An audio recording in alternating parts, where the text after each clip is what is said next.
Ndugu Tizeba kuturagai kutuletea hela za masimango shilingi 20,000 ambazo zinatuletea shida na kututesa. Tunahitaji Eric Shigongo ambaye mbunge anayetuletea maendeleo na kututatulia shida zetu kama wanakatwe.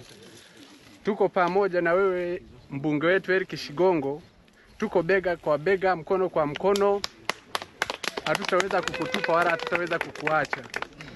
Kwa hiyo usiwe na wasiwasi, chapa kazi. Hata hivyo, wajumbe wa kata ya Katwe wameibua mshangao kwa kukataa kupokea fedha hizo na kuzirejesha kwa msambazaji, wakidai kuwa hawako tayari kuuza dhamira yao kwa pesa, bali wanahitaji maendeleo ya kweli kwa wananchi wa Buchosa.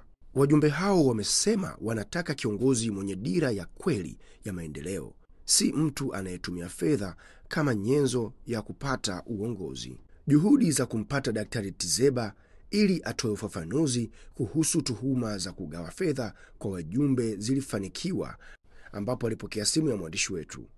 Hata hivyo, mara baada ya kusikia swali kuhusu madai hayo, alikata simu ghafla na kuiblock namba ya mwandishi wetu. Hakutaka kuendelea na mahojiano.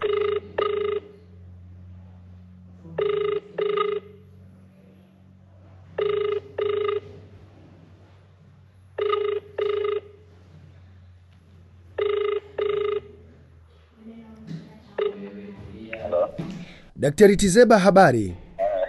Nzuri. Daktari Tizeba, umekuwa ukitoa fedha kwa wajumbe wa CCM katika jimbo la Buchosa kama njia ya kujinadi kwenye kura za maoni. Hili unalizungumziaje?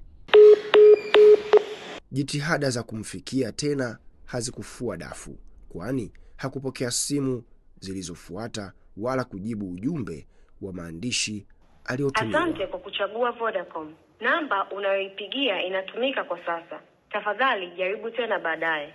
Thank you for choosing Vodacom. Hiki kitendo nina kirani cha mheshimiwa Tizeba kuja kutupa hizi hela ni za masimango. Tunahitaji mbunge Eric Shigongo pamoja na Max Mkungu ili watuletee maendeleo tunayoyaona ya kweli. Ninalaani kitendo cha mheshimiwa Tizeba kuja kutuomba kura na kutudanganya kutupa 20,000 zake, na hizo hela tuzitaki sasa hivi. Tunamtaka mbunge aliyoko madarakani.